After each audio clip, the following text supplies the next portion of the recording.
Assalamualaikum warahmatullahi wabarakatuh. Saya Ahmad. Welcome back to my channel.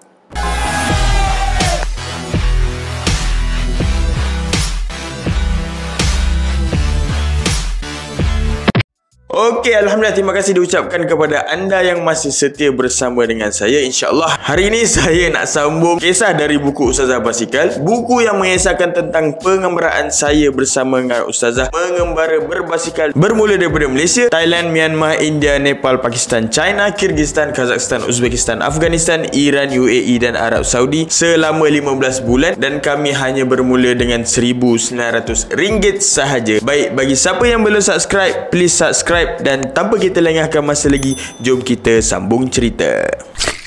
Okey, baik. Sebelum ni saya ada cerita tentang bagaimana kami menghadapi situasi bersama dengan golongan anti hadis dekat bandar Yangon. Okey, dan pada selepas waktu itu saya dan Ustazah dijemput oleh Tuan Tajul, iaitu salah seorang staf di kedutaan Malaysia di Yangon untuk menginap dekat rumah mereka lah. Dan masa tu Tuan Tajul dia kata kat rumah dia hanya ada satu bilik sahaja yang boleh memuatkan mungkin saya dengan Ustazah je. Tapi Amirul dengan Aiman tu tak dapat lah, tak muat lah, maksudnya rumah dia tak besar mana, just kecil je, cuma dia nak meraihkan kami. Saya tanya Aiman dengan Amirul, so macam mana ni? Dan dia kata tak apalah, you all duduk lah dengan diorang tu, kita orang tak apa je dekat hotel ni. Masa tu Amirul dengan Aiman masih lagi duduk dekat hotel Mahabandola tu, dan saya dengan Ustazah ni kayuhlah basikal sampailah ke rumah Tuan Tajul tu. Dan rumah Tuan Tajul ni dia macam apartment lah. Okay, so dia duduk dekat tingkat atas. Nak masuk ke apartment tu, sebelum nak naik ke tingkat atas tu, dia ada guard. Nak naik lift tu dia kena pakai kad lah, so dia agak canggih sikit lah kan. So masa tu kami minta Tuan Tajul untuk turun dan sambut kami lah. Dan masa tu Tuan Tajul suruh kami bawa naik basikal ke tingkat atas dan parking dekat atas je. Dan masa tu kami bawa masuklah basikal kat dalam lift, dan sampailah dekat tingkat atas, kita ikat dekat luar rumah mereka tu lah. Dan Alhamdulillah masa tu saya berkenalan dengan keluarga Tuan Tajul ni. Okay, isteri dia adalah Kak Azwa dan dia ada 3 orang anak, Haikal, Hakim dengan Nuna.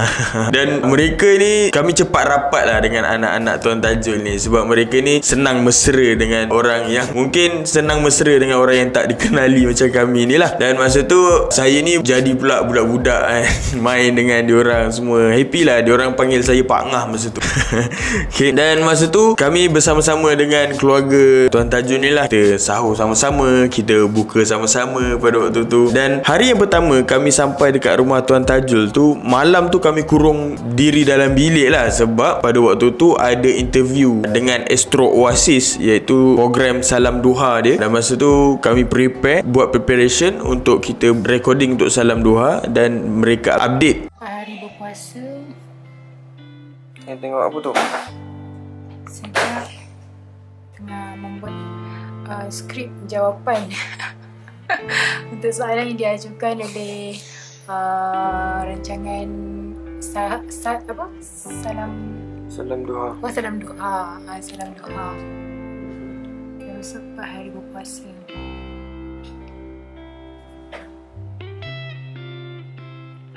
Sejak menjelang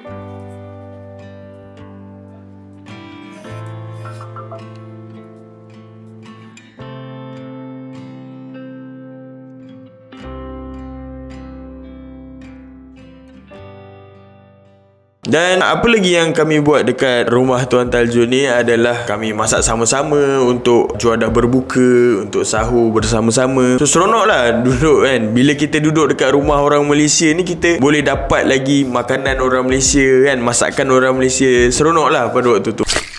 Dan masa tu saya bercadang untuk nak pergi beli stamp lah, sebab dah ramai sahabat-sahabat dekat Malaysia ni yang dah order, dah tempah postcard kan. So saya kena cari stamp. Tengok buat apa tu? tulis surat. Tulis postcard ucapan kiriman dari kenalan di tanah air.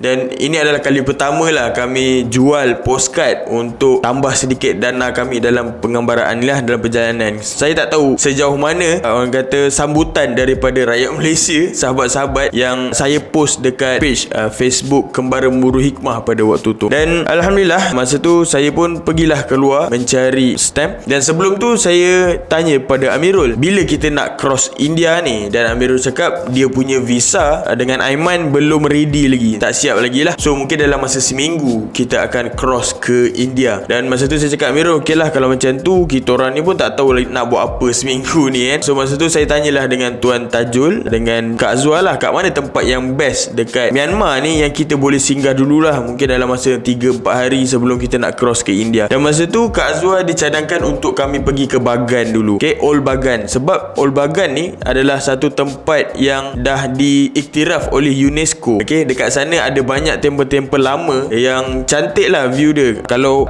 tepat pada masanya dia ada belon panas dekat situ. So tempat tu memang sangat cantik untuk kita nak tangkap gambar dan kita buat recording dekat situ lah. Masa tu okey lah, saya pun cadang nak pergi sana. Beritahu Amirul, okey tak, boleh tak dalam masa seminggu ni kita orang nak pergi ke Bagan kejap. Tapi kita orang tak kayu ke sana lah, sebab jauh dia adalah 630 km daripada Yangon nak ke sana tu. So kami merancang untuk nak naik train. Dan Amirul cakap okey lah, boleh, tak ada masalah kalau nak pergi naik train. Dan dia kata memang seminggu ni pun memang tak buat apa-apa kan. Dan masa tu saya pun bercadang untuk nak pergi sana dan nak mencari tiket lah, sementara saya nak pergi postkan apa benda postcard yang kami buat tu.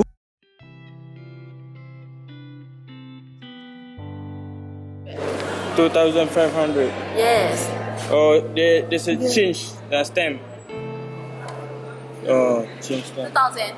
Ayah, 2,500. Tanpa stamp. For the stamp. Use the stamp. Understand. Okay. So mas plus 2,000. 2,000. Yeah. 2,000 stamp. 2,000. Okay. Selepas postkan postcard tu, saya pun mencari tiket untuk pergi ke Bagan.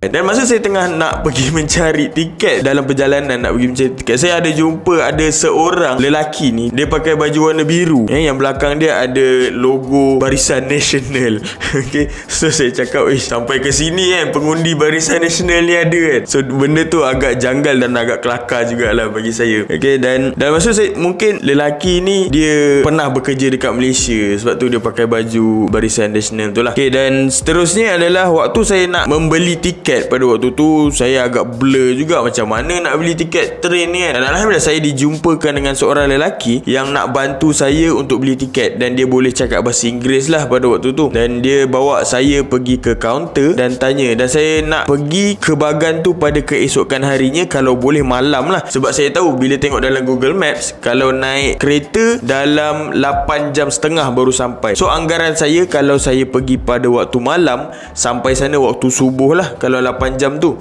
So kami cari tiket yang paling last sekali. Dia kata ada dalam pukul 9 atau pukul 10 malam macam tu lah. So saya ambil yang paling last sekali pada pukul 10 malam.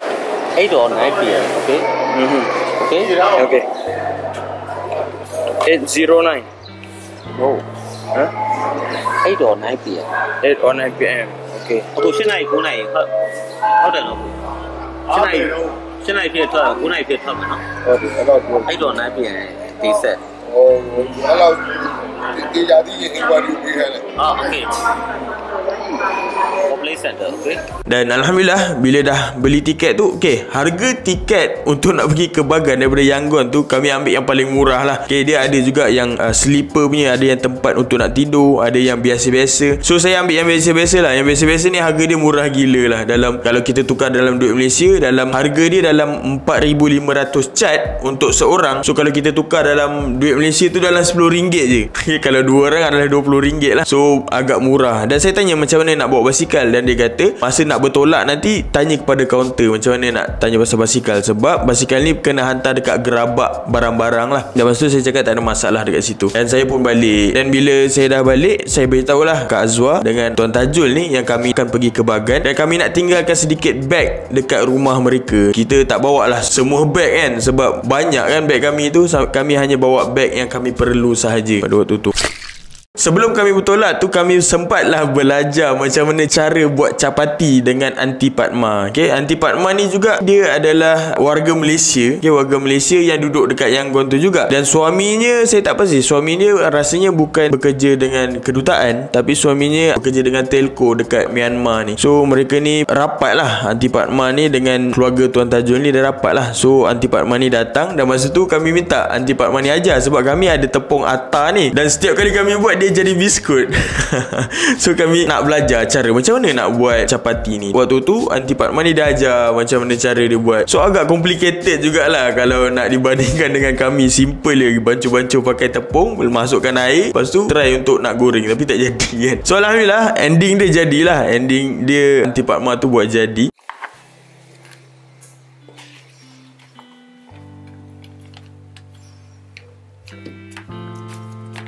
Okay. Ini saya ingat dorang mesin terlalu halus.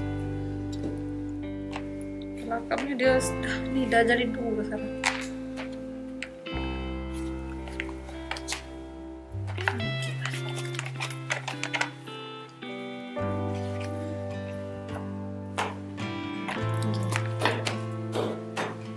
Lagi. Okay. Sekejap. Sikit dek. Nunggu sampai jadi dua kan? Air lah dek. Lepas tu kita budakkan siap-siap. Simpan few hours. Lepas tu berapa yang tolak? Makan malam. Abang tak cari tiket ni? Tak.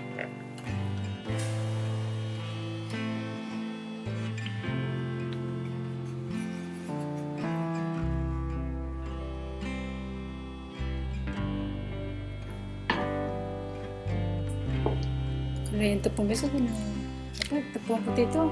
Kalau nak uli pakai tepung juga kan. Sama. Ni pakai minyak. Tak, yang itu memang dari minyak. Memang aku tak pakai kat tangan. Ni lah.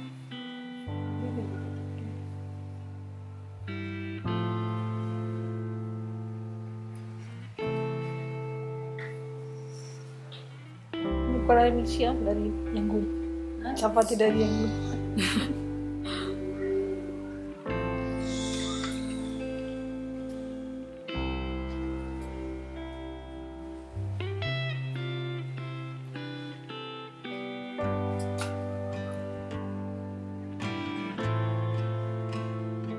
Biasanya okey ke?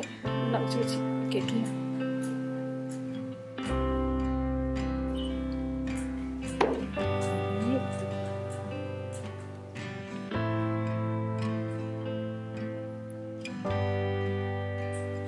Masuk sini kes habis di dekat mana?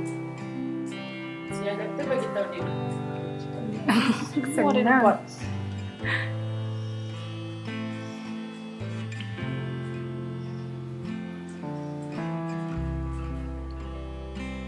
Kat Malaysia kan dia orang ronda kan.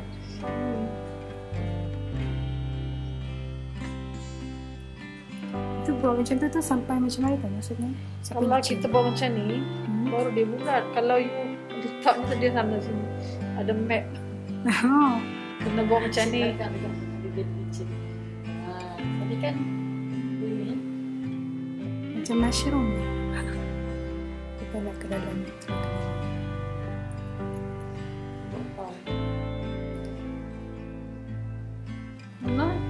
Nak buat capati.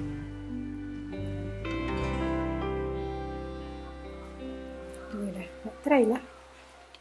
Boleh ke? Boleh. Cuba basuh tangan dulu.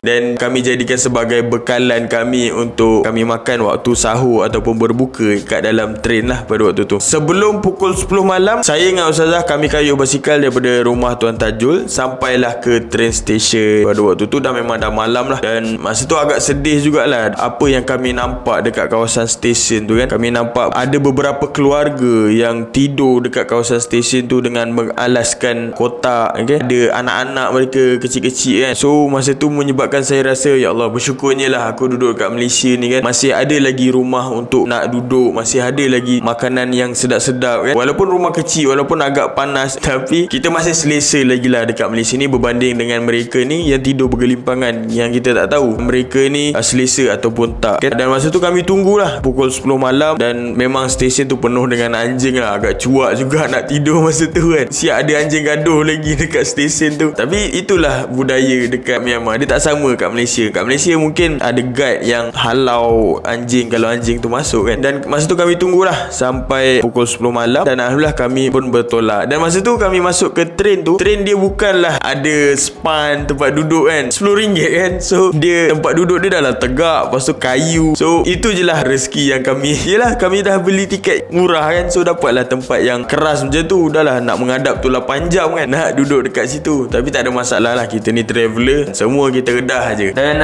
masa tu kami tidur lah sekejap kan. Bila dah masuk tu memang terus lelap lah. Sampailah sebelum subuh kami terjaga. Masa tu kami nampak lah orang semua pun dah tidur bergelimpangan dekat dalam tu kan. Siap ada yang kaki dekat luar. So masa tu saya dengan Ustazah kita bersahur capati Aunty Fatma bagi tu. Dan masa tu kami pun solat. Kami nak solat kat mana? Just kami solat duduk je dekat tempat duduk tu. So saya dengan Ustazah ambil uduk dekat situ.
Dan kami menghadap kiblat. Okay, anggaran kiblat tu kita tengok arah matahari lah, kat mana matahari terbit, matahari terbenam. Lepas tu adjust dekat degree kat mana satu dia punya tempat kiblat tu, kita boleh anggarkan lah. Okay, so masa tu kita pun solat lah subuh kat dalam train tu.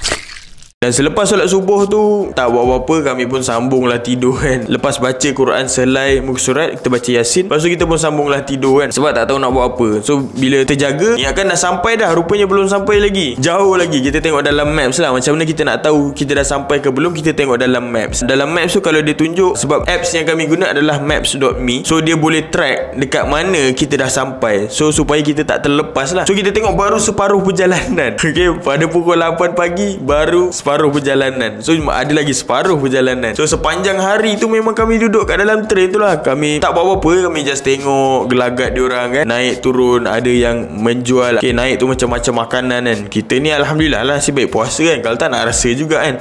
Okay, ada orang yang jual rokok, ada yang jual makanan dan minuman, semua letak atas kepala je kan. Tak payah pegang pun, semua letak atas kepala je. Diorang ni nak berniaga kan. Diorang naik turun semua, tak ada masalah lah. Mungkin budaya ni tak ada kot dekat Malaysia, tapi wallahualam mungkin tahun 70-an dulu ada kot budaya yang macam ni. Dan masa tu sampailah kami ke Bagan tu, pada waktu tu dah senja. Masa tu dah pukul 8 malam, 7 ke 8 malam kami sampai ke Bagan tu. Maksudnya kami dah ada kat dalam train pada waktu tu 22 jam, almost 24 jam kat dalam kereta api tu. Tapi itu adalah satu pengalaman yang menarik lah, walaupun terpaksa duduk atas kerusi kayu sepanjang 22 jam. Tapi itu adalah satu pengalaman yang agak menarik untuk kami lah. So kami sampai dekat Bagan tu masa tu memang dah gelap lah. Dan bila sampai kat sana, kami terus cari pot kat mana kami nak duduk untuk kami nak masak berbuka. Kami makan kurma je kat dalam train masa tu. Dan bila dah sampai tu, kami cari pot dekat sudut yang tak ramai orang lalu lalang. Dan masa tu kami pun buka dapur dan terus masak untuk berbuka pada waktu tu. Dan kami pun makan lah pada waktu tu. Dan kami terus solat jamak dekat situlah untuk maghrib dengan isyak. Untuk zuhur dengan asar kita dah solat jamak kat dalam train lah. Dan masa tu memang agak mengantuk juga kan. Masa tu ustazah tanya, bang, malam ni kita nak tidur kat mana? Adakah kita nak pergi tidur kat hotel? Dan saya cari hotel yang paling terdekat adalah 10 km. Dan saya cakap lah, malam ni kita tidur kat sini je lah, kat train station je lah. Sebab 10 km tu agak jauh juga, agak malas juga nak kayuh basikal pada waktu tu kan. Dan saya mencadangkan untuk tidur dekat train station tu lah. Dan masa tu bila ustazah dah mengantuk, saya cakap okey lah, tidur dekat kawasan sudut ni, saya tutupkan dengan basikal. So ustazah tidur kat dalam tu lah. So orang lalu lalang dia tak nampak lah apa yang berlaku dekat belakang tu, sebab saya dah tutup dengan baju hujan. Okay? Dan masa tu saya pun cover line dulu lah kan? Sebab kat Myanmar ni kita kena berhati-hati. So saya cover line dulu, tengok kalau tak ada orang apa, baru saya masuk tidur lah. Dan masa tu saya jumpa dengan satu grup buskers yang diorang ni adalah pemain muzik lah. Kenapa saya tahu? Sebab dekat sekeliling diorang ada speaker, ada PA system yang diorang bawa naik train, pergi mana-mana buat pertunjukan. Masa tu saya tanya dengan diorang ni, dan alhamdulillah diorang ni boleh cakap bahasa Inggeris. Dan ada seorang mamat ni orang India yang traveller juga, dan dia daripada India, dan dia datang ke Bagan ni sendirian lah untuk nak pergi travel ni kat dalam Bagan ni. Dan masa tu saya sembang lah dengan diorang kan, macam mana masuk Bagan ni, apa yang best dekat sini. Dan dia kata mahal gila nak masuk ke Old Bagan ni, dia kata, sebab dia adalah UNESCO punya tempat perlindungan. So nak masuk situ kena bayar lah, dalam kalau tukar kepada duit Malaysia dalam RM70. So bagi kami agak mahal lah seorang RM70 tu kan. Dan saya fikir tak apalah, halang-halang dah sampai sini, invest lah sikit kan, RM70, mesti ada benda yang menarik kat dalam tu nanti. Lepas tu saya tanya dengan diorang ni, boleh tak kalau kami nak tidur kat sini? Dan dia kata boleh je, nak tidur kat sini tak ada masalah, tak ada orang kacau. Dia kata macam tu lah geng-geng buskers ni.